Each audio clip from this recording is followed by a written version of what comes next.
성탄을 앞둔 사람들의 반응을 보면 가지각색입니다. 가게를 운영하는 사람들은 대목이라 해서 많은 벌이를 위해 준비를 하실 테고, 또 사랑하는 커플을 가지고 있는 사람들은 성탄절을 어떻게 보낼까 설레는 마음을 가지고 있을 테고요. 또 우리 어린 아이들에게는 성탄절 날 산타 할아버지가 나에게 어떤 선물을 줄까라고 하는 그런 기대를 가지고 있기도 하겠습니다. 그런데 또 누군가에게는 그리움과 또 누군가에게는 뭔가를 또 기다려야 하는 슬픔의 눈물이 있기도 하겠죠. 각자의 입장에서 보면 다 다른 성탄의 감정으로 예수님의 오심을 맞이하는데, 모든 사람들의 인사는 하나같이 똑같지 않습니까? 메리 크리스마스.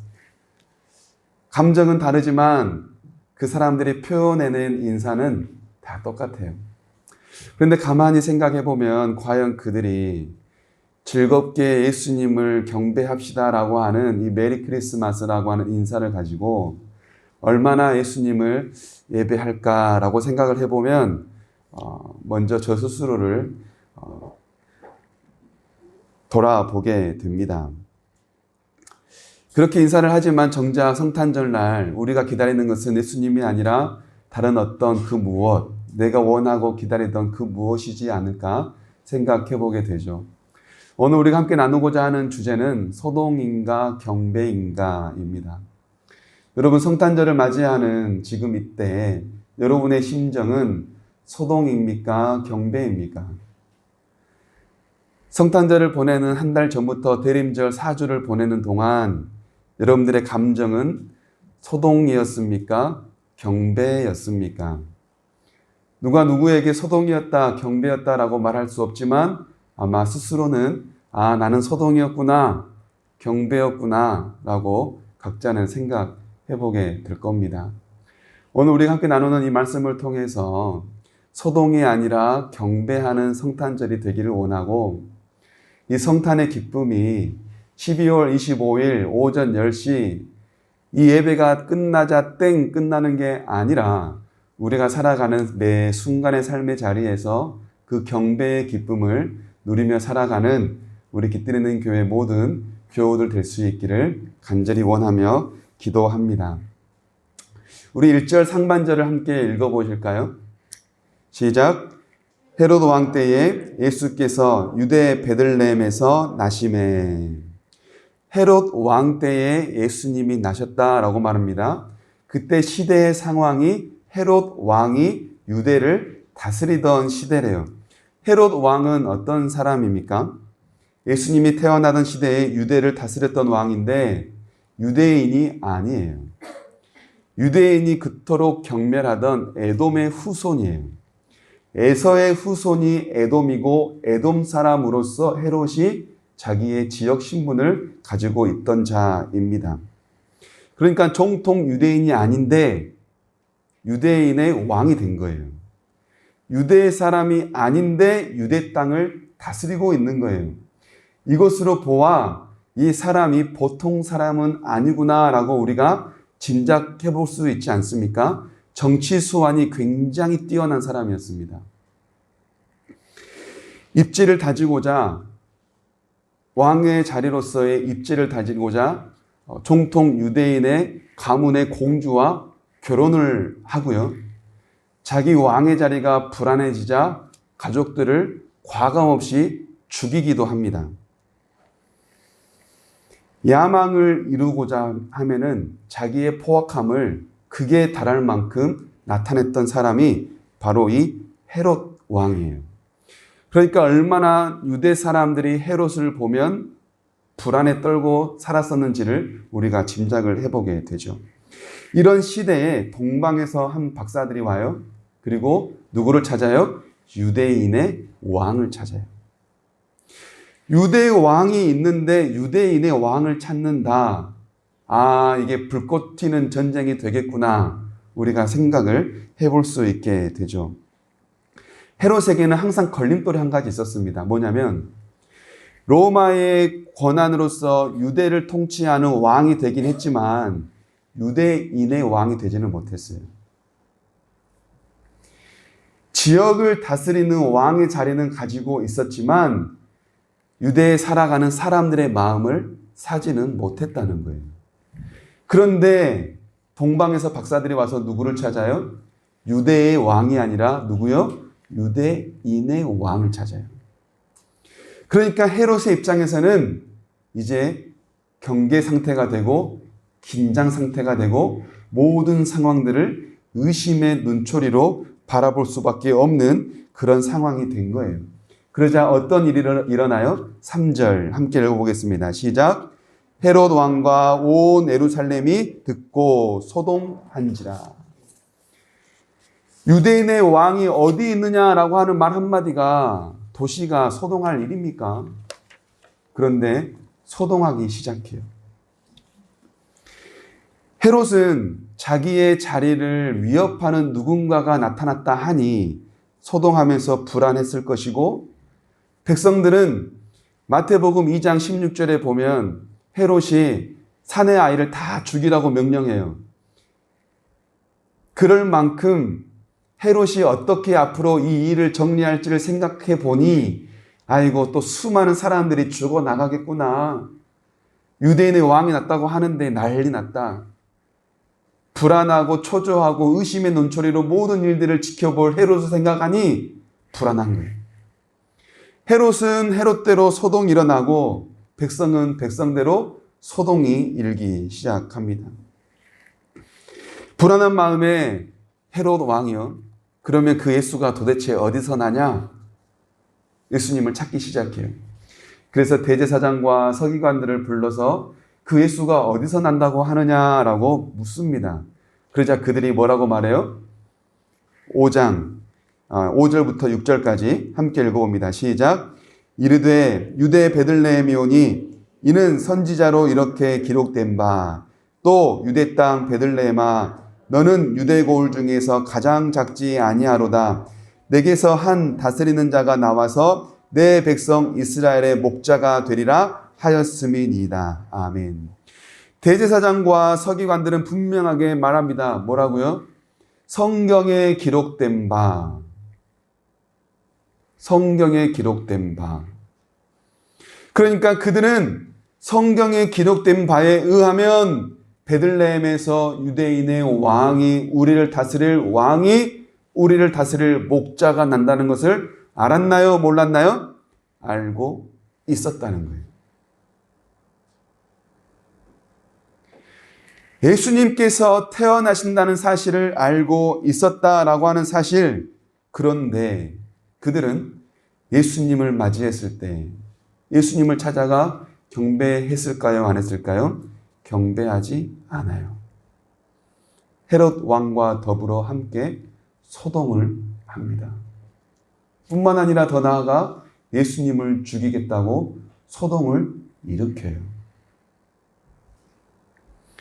대제사장, 서기관, 구약의 말씀을 가지고 예수님께서 유대인을 다스리는 왕, 세상의 구원자, 목자가 분명히 날 거라는 것을 알고 있었음에도 불구하고 그 예수가 태어났다는 소식에 기뻐하며 경배하는 것이 아니라 되려 소동을 하며 소동을 일으키는 주범이 되고 말았다는 거예요.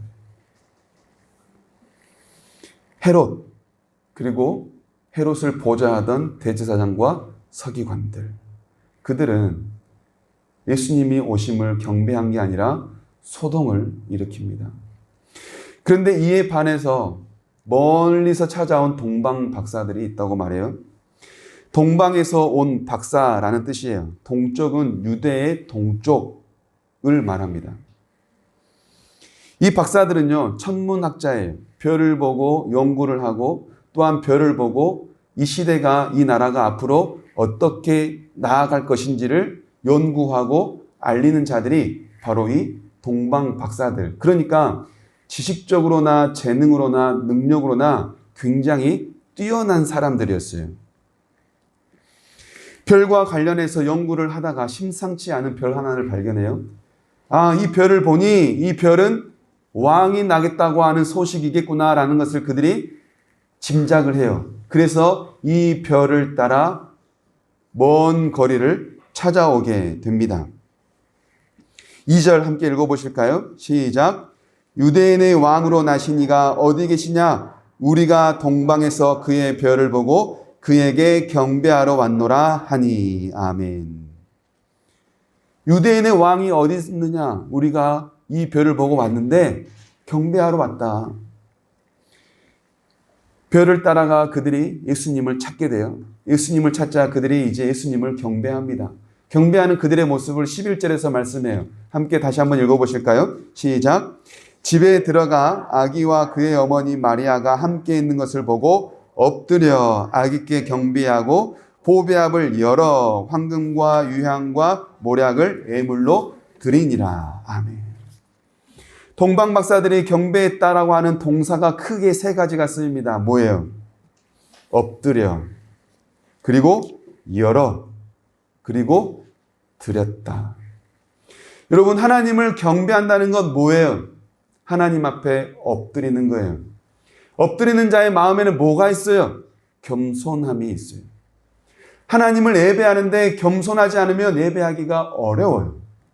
하나님이 나의 왕이십니다. 나는 하나님의 주인입니다. 나의 주인이신 하나님 때문에 내가 살아났습니다. 이 겸손함으로 하나님 앞에 엎드립니다. 그리고 열어요. 뭘 열까요? 우리가 준비해온 것을 열어요. 마음을 활짝 열어 마음속에 귀한 생명을 하나님께 드리는 거예요. 살짝 여는 게 아니라 활짝 여는 거예요. 마음을 활짝 열어 예수님께 드리는 거예요. 무엇을요? 생명을. 이게 바로 유향과 모략, 황금이 주는 의미예요. 하나님을 경배하는 건 겸손함으로 마음을 활짝 열어 나의 생명을 주 앞에 드리는 거예요. 이처럼 오늘 본문 속에 하나님을 경배할 것이라, 예수님을 경배할 것이라 생각할 수 있는 대제사장과 서기관, 그리고 헤롯, 그리고 멀리서 찾아온 이방 동방 박사, 이들 속에 누가 예수님을 경배하는가라는 것을 보면 과연 나는 예수님을 경배하는 자인가 아니면 소동하는 자인가 스스로 생각해 보게 됩니다.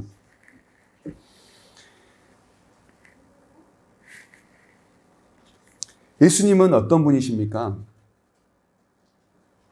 예수님은 어떤 분이세요? 라고 물으면 여러분 누군가에게 뭐라고 대답할 수 있으세요? 여러분들에게, 옆에 있는 분들에게 물어보실까요? 예수님은 어떤 분이십니까?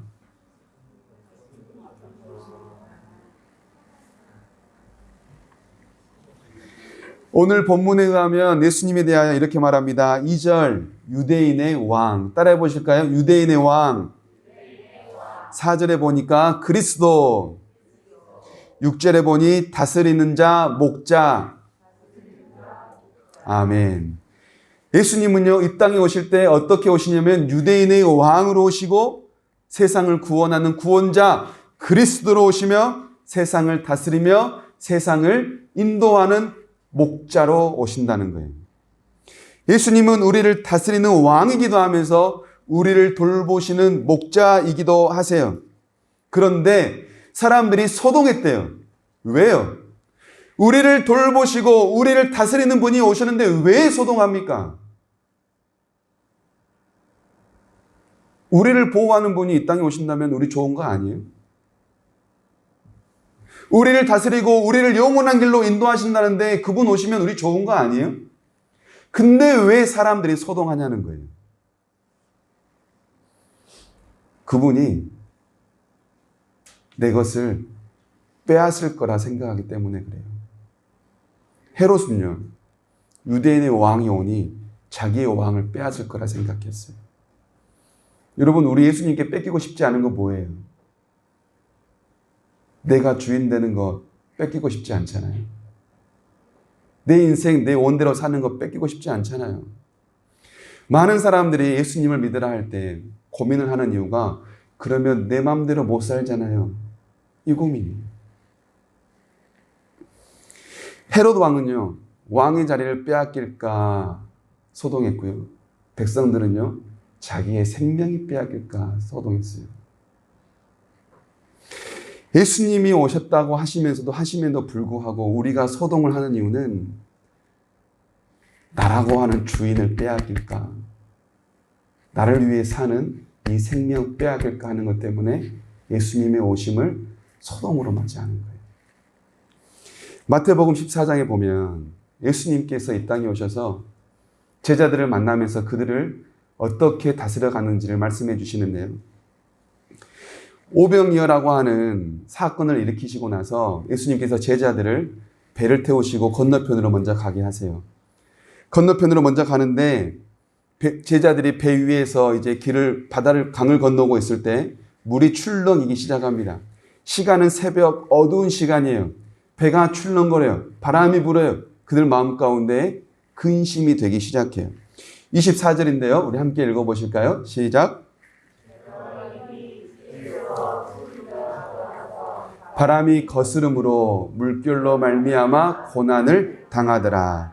제자들이요, 배를 타고 가는데 물결로 말미암아 고난을 당해요. 그러자 예수님께서 오셔서 뭐라고 말씀하세요? 27절 시작. 예수께서 즉시 이르시되 안심하라, 나니 두려워하지 말라.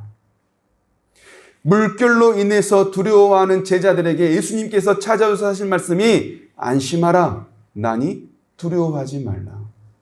그러자 베드로가요, 그러면 주님이시면 저를 물 위를 걷게 해주십시오. 그러자 와라. 베드로가 물 위를 걸어요.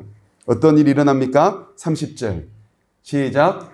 바람을 보고 무서워 빠져가는지라 소리질러 이르되 주여 나를 구원하소서 하니. 바람을 보고 무서워 빠져가요. 그러자 예수님께서 또한 어떻게 하세요? 31절 시작. 예수께서 즉시 손을 내밀어 그를 붙잡으시며. 사람들은요, 물결로 말미암아 두려워해요. 사람들은요, 바람을 보고 무서워해요. 그때마다 예수님께서 오셔서 하셨던 건 안심하라, 나니 두려워하지 말라. 사람들이 바람을 보고 두려워하고 물결을 보고 두려워할 때 하셨던 말씀, 그들의 손을 즉시 붙잡아 건져 주신 거예요. 여러분, 예수님께서 이 땅에 오셔서 우리의 것을 빼앗기 위해 오셨습니까? 우리의 마음을 불안해하기 위해 오셨나요? 아니요. 예수님은 불안한 우리를 평안하기 위해 오셨다는 거예요. 두려워하는 우리에게 안심을 주기 위해 오셨다는 거예요. 그러니 예수님의 오심은 소동이 아니라 뭡니까? 경배입니다. 어떤 사람들이 예수님을 보고 경배할 수 있을까요? 마태복음 2장 10절인데요. 함께 읽어보겠습니다. 시작. 그들이 별을 보고 매우 크게 기뻐하고 기뻐하더라. 아멘. 동방박사들이요, 별을 보고 먼 길을 왔는데 예수님을 못 찾는 거예요. 아, 예수님이 어디 있지? 또 찾아 길을 또 가는데 그때 만났던 그 별이 다시 그들을 인도하게 되자 그들이 기뻐하고 매우 크게 기뻐했다라고 말하는 거예요. 어떤 자들이 기뻐한 거예요? 어떤 자들이 예수님을 경배합니까? 찾던 것을 찾는 자들이요. 예수님이 오심을 소동이 아니라 경배함으로 맞이하기 위해 우리에게 필요한 건 예수님을 찾는 거예요. 우리 옆에 있는 분들에게 이렇게 선포합시다. 예수님을 찾읍시다. 아멘. 여러분, 성탄이 우리에게 경배의 날이 되기 위해 우리는 예수님을 찾아야 해요. 마태복음 13장은 천국 비유입니다. 땅속에 감추인 보화를 찾은 자가 어때요? 기뻐 뛰며 집에 있는 재산들을 팔아서 그 보화를 사요. 감추인 보화를 찾는 것처럼 우리가 예수님을 간절한 심정으로 찾을 때 그 예수님을 만난 기쁨은 우리에게 더한 거예요. 동방박사, 멀리서 예수님을 경배하러 온 이방인들,